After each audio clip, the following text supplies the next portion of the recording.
یہ معیار یاد رکھو ہمیشہ، دنیا کا عشق، دنیا کی محبت ایک جگہ پر جہاں حضور کی بات آ جائے تو پھر کسی گردن کی اہمیت نہیں ہے، کسی کی کوئی اہمیت نہیں ہے۔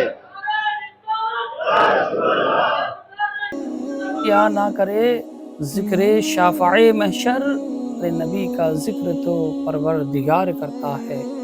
جہاں ذکر حبیب ہوتا ہے وہاں خود خدا بھی قریب ہوتا ہے۔ ایسے محفل میں بیٹھنے والا آدمی خوش نصیب ہوتا ہے۔ پیارے ناظرین، كان وعلمه البيان والصلاة والسلام على رسوله سيد الإنس والجان وعلى آله وأصحابه ذوي الخير والإحسان، أما بعد، فأعوذ بالله من الشيطان الرجيم، بسم الله الرحمن الرحيم۔ لقد جاءكم رسول من أنفسكم عزيز عليه ما عنتم حريص عليكم بالمؤمنين رؤوف رحيم، صدق الله مولانا العظيم۔ بارگاہ رسالت معاب صلی اللہ علیہ وسلم میں درود پاک کا ہدیہ پیش کریں۔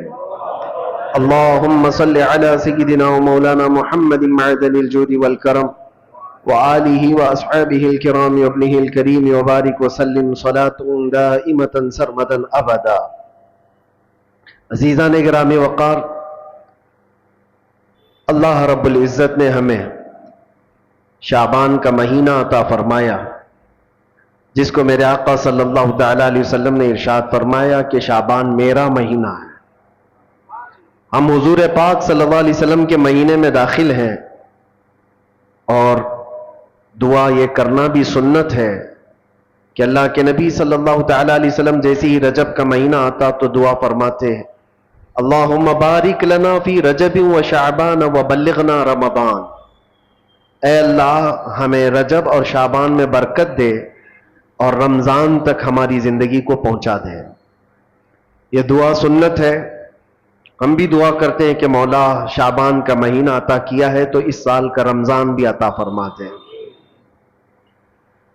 عزیزان گرامی، حضور پاک صلی اللہ تعالی علیہ وسلم کی ذات اقدس کو رب کریم نے ہمارے درمیان اس طرح سے رکھا ہے کہ ہمارا ہر کام اور ہماری ہر شے حضور پاک صلی اللہ تعالی علیہ وسلم سے جڑی ہوئی ہے۔ اسی لیے اس کو اگر ایک جملے میں سمجھنا ہے تو وہ یوں ہے، وہ جو نہ تھے تو کچھ نہ تھا، اور وہ جو نہ ہو تو کچھ نہ ہو۔ ہماری زندگی حضور کے بغیر کچھ نہیں ہے، اور نہ ہی ہمارے سفر کا کوئی حصہ اور نہ ہی کوئی منزل حضور کے نام کے بغیر ہو سکتی ہے۔ جو چاہے دین سے باہر کچھ بھی کر لو، دین کے اندر حضور ہے۔ نبی پاک صلی اللہ تعالی علیہ وسلم کو چھوڑ کر کے اگر کوئی یہ کہتا ہے کہ یہ بھی حصہ ہو سکتا ہے تو ناممکن ہے، پاسبل نہیں۔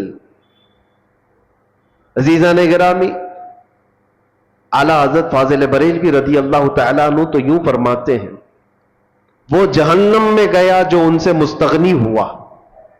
مستغنی کا مطلب جو کہتا ہے کہ اب مجھے نبی کی حاجت نہیں ہے، اگر مجھے رسول کی حاجت نہیں، ضرورت نہیں، جو یوں کہا وہ جہنم میں گیا جو ان سے مستغنی ہوا۔ ہے خلیل اللہ کو بھی حاجت رسول اللہ کی، ہے خلیل اللہ کو بھی حاجت رسول اللہ کی۔ سیدنا ابراہیم خلیل اللہ علیہ الصلوۃ والتسلیم اولو العزم پیغمبر ہے، وہ جلیل القدر پیغمبر ہے، جن کی آزمائشیں صبح قیامت تک یاد کی جاتی رہیں گی، جن کے بیٹے کا ذبح ہونے کا، اور جن کے بہت سارے ایسے کردار جو حج اور عمرے میں ادا کیے جاتے ہیں۔ ان کی زندگی پاک کا ایک بہت اہم واقعہ کہ آپ کو آگ میں ڈالا گیا تھا، پتہ ہے؟ حضرت ابراہیم علیہ الصلوۃ والتسلیم کو آگ میں ڈالا گیا تھا، لیکن بھڑکتی ہوئی آگ نے آپ کا کچھ نہ بگاڑا۔ حضرت ابراہیم علیہ السلام صحیح سلامت اس آگ سے باہر آئے۔ آپ کو پتہ ہے، مفسرین فرماتے ہیں وجہ یہ ہے کہ ابراہیم علیہ السلام کی پیشانی میں اس وقت نور محمدی جگمگا رہا تھا۔ حضور پاک صلی اللہ علیہ وسلم کس کی اولاد میں سے ہیں؟ ابراہیم علیہ السلام کی اولاد میں سے، اور یہی کہا ہے کہ جب حضرت اسماعیل علیہ السلام کو ذبح کرنے کے لیے ابراہیم علیہ السلام لٹائے تو وہ تیز چاقو ان کے ہاتھ میں تھی کہ وہ پتھر کو مارتے تو 2 ٹکڑے ہو جاتے تھے، پتھر کٹ جاتا تھا، لیکن اسماعیل علیہ السلام کے نرم و نازک گلے پہ چلاتے تو چلتی نہیں تھی، گلا کٹتا نہیں تھا۔ 3 مرتبہ کوششیں کی ابراہیم علیہ السلام نے، گلا کٹا نہیں، اور پتھر پر مارتے تو پتھر کٹ جاتا تھا۔ مفسرین فرماتے وجہ وہاں پر بھی یہی ہے کہ اسماعیل علیہ السلام کی پیشانی میں نور محمدی موجود تھا، ابھی محمد مصطفیٰ صلی اللہ علیہ وسلم کو کائنات میں آنا باقی تھا، ہر جگہ جلوے مصطفیٰ کے دیکھو گے۔ اسی لیے اعلیٰ حضرت نے کہا ہے خلیل اللہ کو حاجت رسول اللہ کی۔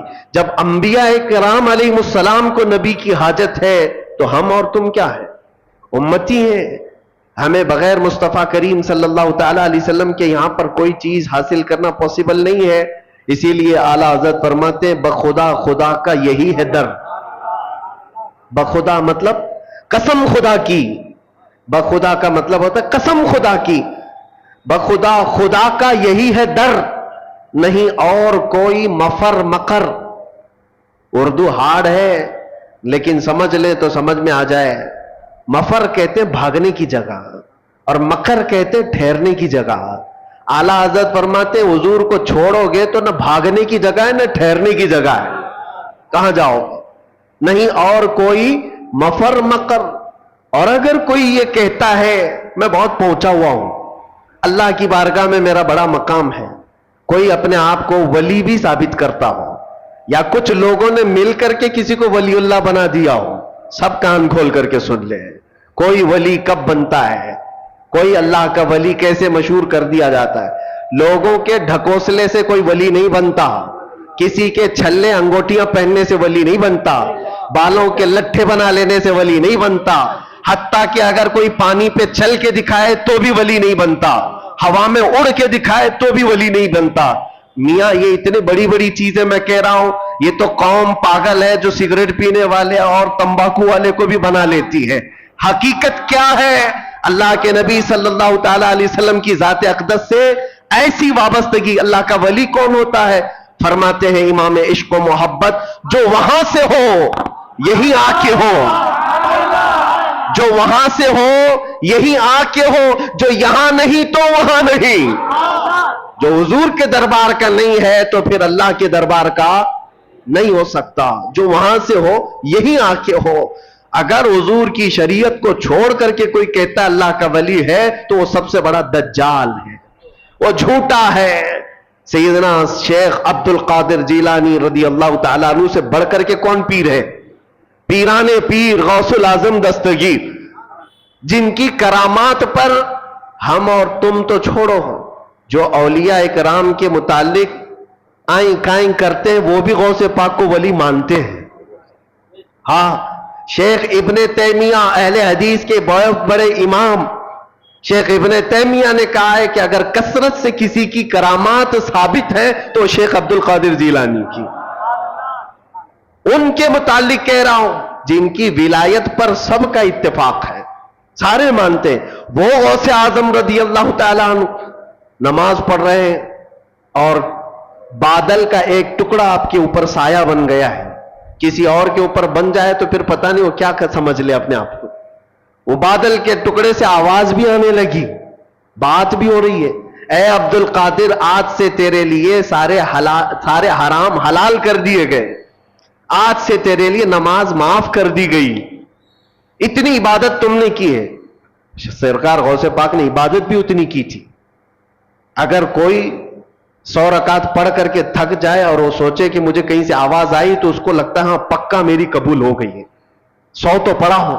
غوث پاک تو 40 سال تک پوری رات عشاء سے لے کر فجر تک کھڑے رہے، 40 سال تک ہڈیاں نکل آئی تھی جسم سے، ایک انگور کے دانے سے سحری کرتے اور ایک گلاس پانی سے افطار کریا کرتے، اور اتنی کثرت سے عبادت کے بعد اگر آسمان سے آواز آئے تو بندے کو یقین ہو جانا چاہیے کہ میری تو عبادتیں اتنی ہیں، ہو سکتا ہے ڈائریکٹ میرے پاس اللہ کی طرف سے بات آ رہی، لیکن غوث پاک کی طرف آواز آئی بادل کے ٹکڑے سے، اے عبد القادر آج سے تیرے لیے نماز معاف ہے، سارے جتنے تمہارے لیے حرام چیزیں تھے حلال ہو گئی۔ غوث پاک نے جلال میں کہا یہ آواز رحمان کی نہیں، یہ شیطان کی ہے۔ کوئی چیز کسی کے لیے قیامت تک حرام حلال نہیں ہو سکتی جس کو میرے مصطفیٰ نے حرام کیا ہو۔ جو نبی پاک نے حرام کر دیا وہ قیامت تک کے لیے حرام ہے، کسی کے لیے حلال نہیں ہو سکتی۔ اس میں عبد القادر جیلانی کیا اور کوئی اور کیا، غوث پاک فرماتے یہ آواز شیطان کی ہے۔ اور دوسری چیز، آج سے میرے لیے عبادت معاف ہو گئی۔ غوث پاک فرماتے ہیں جو سید الانبیاء کے لیے نماز معاف نہیں ہوئی تو عبد القادر کے لیے کیسے ہو سکتی؟ یہاں تو بہت سارے ایسے ہی بیٹھے ہوئے ہیں، یہاں بیٹھے ہیں اور تصور میں نماز پڑھ رہے ہیں، اور دیوانے لوگ بھی ان کے پیچھے بھاگے جا رہے ہیں۔ سوچو تو صحیح، نبی پاک صلی اللہ علیہ وسلم کو چھوڑ کر کے اگر تم چاہتے ہو، کچھ لوگوں نے ایسے گمراہ کر رکھا ہے لوگوں کو۔ یاد رکھنا میرے عزیزو، ولایت کی کسوٹی شریعت مصطفیٰ ہے۔ حضور کو چھوڑ کر کے کوئی ولی نہیں بن سکتا۔ ولایت وہی ہے جو نبی پاک صلی اللہ تعالی علیہ وسلم کے نقش قدم پر چل رہا ہو۔ پیر ہو تمہارا، ولی ہو کوئی، ایسے کا دامن آنکھ بند کر کے تھام لینا جو تمہیں آنکھ بند کر کے سیدھے مدینے پہنچا دیتا ہو، حضور کی محبت تمہارے سینے میں ڈالتا ہو۔ باقی جھولا چھاپ ہے، سب باقی سب چندہ چھاپ ہے۔ دنیا میں ایسے ڈھکوسلے بہت ہوں گے، شیطان خضر کے لباس میں گھومتا ہو، اس کے پیچھے آنکھ بند کر کے بھاگنا تمہارے لیے بڑا خطرناک ہے۔ غوث پاک رضی اللہ تعالیٰ عنہ نے فرمایا جو عبادت اللہ کے نبی سید الانبیاء کے لیے معاف نہیں ہوئی میرے لیے کیسے معاف ہو سکتی؟ یہ شیطان کی آواز ہے، یہ شیطان کی آواز ہے۔ بادل کے ٹکڑے سے شیطان آواز دے سکتا ہے، بادل کے ٹکڑے سے شیطان آواز دے سکتا ہے، تو پھر کسی کی چٹھی نکال کے کیوں نہیں دے سکتا؟ آج کے دور میں لوگ یہ سمجھتے ہیں چٹھی نکالتا ہے بابا اور سب ہمارے راز جانتا ہے۔ میاں شیطان بہت کچھ کر سکتا ہے۔ ابھی بڑا دجال جب آئے گا وہ تو بارش بھی برسا کے دکھا سکتا ہے، سبزہ اگا کے بھی دکھا سکتا ہے۔ حدیث پاک میں وہ بڑا دجال تو مردے کو زندہ کر کے بھی دکھائے گا۔ لیکن تمہارے ایمان کا امتحان ہوگا۔ ہر گھڑی تم یہ دیکھو، یہ سارے عجائب دیکھ کر کے پاگل نہ ہو جانا، اپنے نبی کو یاد کرنا، میرا خدا رب العالمین ہے، اللہ رب العزت ہے۔ اور اب آپ کو میں بتاؤں، غوث پاک رضی اللہ تعالیٰ عنہ پر دوسرا حملہ کیا شیطان نے۔ کہا عبد القادر اتنا پڑھے لکھے ہو تم، اتنا پڑھے لکھے ہو، اگر اتنا پڑھے لکھے نہیں ہوتے تو آج تو میں تم کو گمراہ کر دیتا۔ آج جو میں نے کہا ہے، اب شیطان اپنی اصلیت پہ آیا۔ آواز جو آ رہی تھی بادل کے ٹکڑے سے کہ تمہارے لیے عبادت معاف ہے، تمہارے لیے حرام حلال ہے، غوث پاک نے جب جواب دیا تو شیطان کہتا ہے بہت پڑھے لکھے ہو تم، اور اتنا پڑھے لکھے ہو کہ آج تمہارے علم نے بچا لیا تمہیں، ورنہ گمراہ ہو جاتے آج۔ غوث پاک نے فرمایا ابلیس تو مجھے دوبارہ گمراہ کر رہا ہے، مجھے میرے علم نے نہیں، میرے خدا کے فضل نے بچایا۔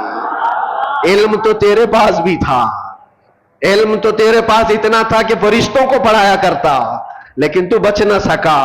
اس لیے میرے عزیزو، ہر گھڑی اس کا وار ہے، شیطان کا، ابلیس کا ہمارے اوپر، لیکن کسوٹی ایک ہی اپنی زندگی پر رکھو کہ نبی پاک صلی اللہ تعالیٰ علیہ وسلم کی ذات کے لیے ایسی کسوٹی رکھو کہ ہمارے بزرگوں نے جو ہمیں تعلیم دی ہے، نبی سے ہو جو بیگانہ اسے دل سے جدا کر دے، نبی سے ہو جو بیگانہ اسے دل سے جدا کر دے، پدر مادر برادر جان و مال ان پر فدا کر دے۔ یہ ہماری کسوٹی ہو، یہ ہماری زندگی کا معیار ہو۔ اور بعض لوگ یہ سمجھتے ہیں کہ ہم تو نبی پاک صلی اللہ علیہ وسلم سے بے انتہا محبت کرتے ہیں، اور تھوڑا بھی اگر کوئی دوسری جماعت کا دکھتا ہے جس کے دل میں حضور صلی اللہ تعالیٰ علیہ وسلم سے بغض لگتی ہے تو ہم تو اس سے دور رہتے ہیں۔ صرف اتنا ہی نہیں ہے، نبی سے ہو جو بیگانہ کا مطلب کیا ہے؟ جو شریعت چھوڑ کر کے بھاگ رہا ہے وہ نبی سے بیگانہ ہی تو ہے۔ حضور پاک صلی اللہ تعالیٰ علیہ وسلم سے اپنا دامن چھڑانے کی بات کرتا ہے، وہ نبی سے بیگانہ ہے۔ ایسے کو نہ تم اپنا دوست بناؤ، نہ اپنوں کے صحبت میں اس کو رکھو، اس لیے کہ قیامت کے دن جب پکڑ ہوگی، بروں کی صحبت کی وجہ سے بہت سارے ایسے ہوں گے جو جہنم میں جا رہے ہوں گے۔ صرف کیوں؟ ان کی دوستی خراب تھی، دوستی برے لوگوں سے تھی۔ عزیزان گرامی وقار، میں بات کل ملا کر کے یہی عرض کرنا چاہتا ہوں، وہ جو نہ ہو تو کچھ نہ ہو، ہماری زندگی کا سارا دار و مدار مصطفیٰ کریم صلی اللہ علیہ وسلم کی ذات سے ہے، اور نبی پاک صلی اللہ تعالیٰ علیہ وسلم کی محبت دل میں اتنی بساؤ کہ صحابہ کرام رضوان اللہ تعالیٰ علیہ مجمعین نے جیسے ہمیں سکھایا ہے، جیسے ہمیں تعلیم دی ہے، آپ کو پتا ہے دو چیزیں میں آپ کو بتا دوں گا معیار کیا ہونا چاہیے. دو چیزیں ہیں. ایک صحابی حضرت انس بن نزیر رضی اللہ تعالیٰ عنہ، حضور پاک صلی اللہ تعالیٰ علیہ وسلم کے رازدار صحابہ میں سے ایک ہیں. راز کی باتیں حضور اکرم صلی اللہ علیہ وسلم ان کے ساتھ شیئر کیا کرتے ہیں. یہ وہی صحابی ہیں جو جنگ احد میں ایسے شہید ہوئے کہ ان کی شہادت کی انگلی کے علاوہ ان کے جسم کا کوئی حصہ ہی نہیں ملا، کوئی حصہ نہیں ملا، صرف شہادت کی ایک انگلی ان کی کٹی ہوئی ملی، جس سے ان کی بہن نے دیکھ کر کے پہچانا کہ یہ میرا بھائی انس ہے. وہ صحابی کی بات کر رہا ہوں. جوانی کا عالم ہے، اور جوانی لوگ تو سمجھتے ہیں انگارے کا نام ہے، اندر خواہشات کا ایک طوفان ہوتا ہے، الگ الگ سب کی جوانیاں ہوتی ہیں. لیکن وہ صحابی رسول جس سے بے پناہ محبت کرتے تھے، عشق کرتے تھے، ان سے شادی بھی کر لیا، نکاح کر لیا. بیوی سے بے حد محبت کرتے تھے، جائز محبت ہے، شادی بھی کر لیا، اور بیوی سے بہت لگاؤ تھا، جس کو کہتے ہیں عشق کے درجے کی محبت ہے. تو بیوی ہے اور بہت زیادہ محبت کرتے، اور وہ بھی محبت کرتی. ایک دن اللہ کے نبی صلی اللہ علیہ وسلم حضرت انس بن نزیر کے گھر تشریف لائے. جب بیٹھے تھے وہ حضرت انس کے ساتھ، مکہ کا ایک قاصد آیا ایک خط لے کر کے حضور پاک صلی اللہ تعالی علیہ وسلم کے پاس. مکہ کے حالات بتاتے ہوئے قاصد نے خط دیا. حضور صلی اللہ علیہ وسلم نے انس بن نزیر سے کہا پڑھو خط میں کیا ہے، سناؤ.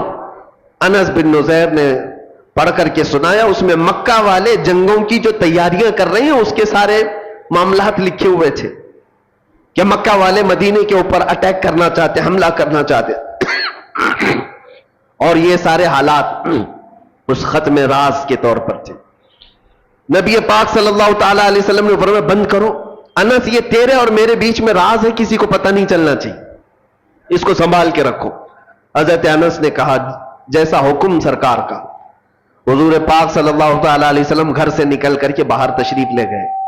ابھی باہر گئے تھے کہ انس بن نزیر کی بیوی اندر سے آئی، جس سے بے حد محبت کرتے تھے آپ، بہت عشق کرتے تھے. آئی، کہا انس حضور پاک صلی اللہ تعالی علیہ وسلم تشریف لائے تھے، کچھ راز کی باتیں ہو رہی تھی، مجھے بھی تو بتاؤ کیا بات ہوئی. انس بن نزیر نے کہا تیری محبت، تیرا عشق اپنی جگہ پر، وہ میرے اور نبی پاک کے درمیان کی بات ہے، وہ نہیں بتایا جا سکتا. کتنا بھی عشق ہو، کتنی بھی محبت ہو، تو بیوی ہے. حضور پاک صلی اللہ تعالی علیہ وسلم اور میرے بیچ جو معاملات ہیں اس کو میں نہیں بتا سکتا. بیوی نے کہا کیا مجھ پر اعتبار نہیں کرتے؟ کہا پورا اعتبار ہے، یقین بھی ہے، لیکن حضور پاک کے حکم سے بڑھ کر میرے لیے کائنات میں کوئی چیز ہی نہیں.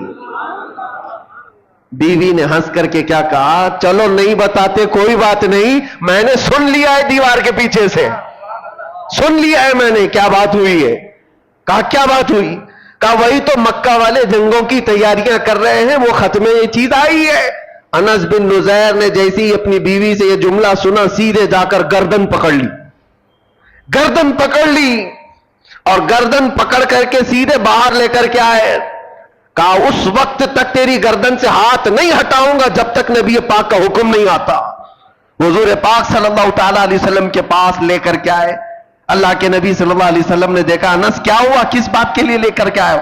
کہا آقا میں مجرم نہ ٹھہرایا جاؤں، آپ نے فرمایا تھا راز کی بات ہے، میں حفاظت کر رہا تھا، میں نے کسی کو نہیں کہا، لیکن دیوار پیچھے سے میری بیوی نے سن لیا، اور جب مجھے خبر ہو گئی کہ اس نے سنا ہے میں اس کی گردن پکڑ لیا ہوں.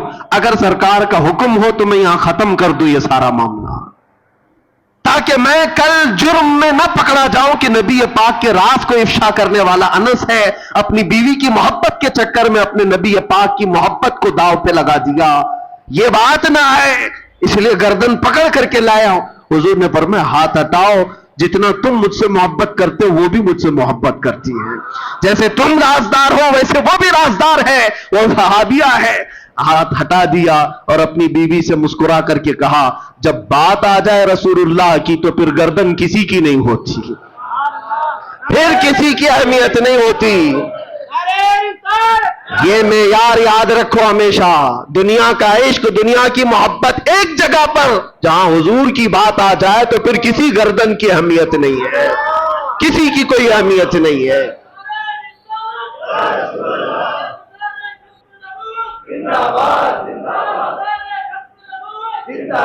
یہی معیار صحابہ نے ہمیں دیا تھا, یہی معیار. اور آج جو چیزیں ہمیں روک لیتی ہیں میرے عزیزو, یہ ہمارا کمفرٹ جینے کا شوق, ہمارا آرام سے رہنے کا شوق ہمیں بہت ساری قربانیوں سے پیچھے لے جاتا ہے. کیوں نہیں بات کرتے آج کوئی حضور پاک صلی اللہ تعالی علیہ وسلم پر اگر کتے بھونکتے ہو, کوئی خاموش بیٹھتا ہے یا کوئی خاموشی سے سنتا ہے تو صرف اس کے پاس ایک مجبوری ہے, بولوں گا تو میرے بیوی بچوں کا کیا ہوگا, میرے گھر بار کا کیا ہوگا, میرے جائیداد کا کیا ہوگا. میں پوچھتا ہوں کیا وہ صحابہ کے بیوی بچے نہیں تھے, ان کی جائیدادیں نہیں تھی, ان کے گھر بار نہیں تھے؟ عزیزان گرامی وقار, ان کے تو ایسے تھے جن سے وہ کمال درجے عشق کرتے, محبت کرتے, لیکن جب حضور کی بات آتی تو کہتے کل جہاں ایک طرف میرے مصطفیٰ کی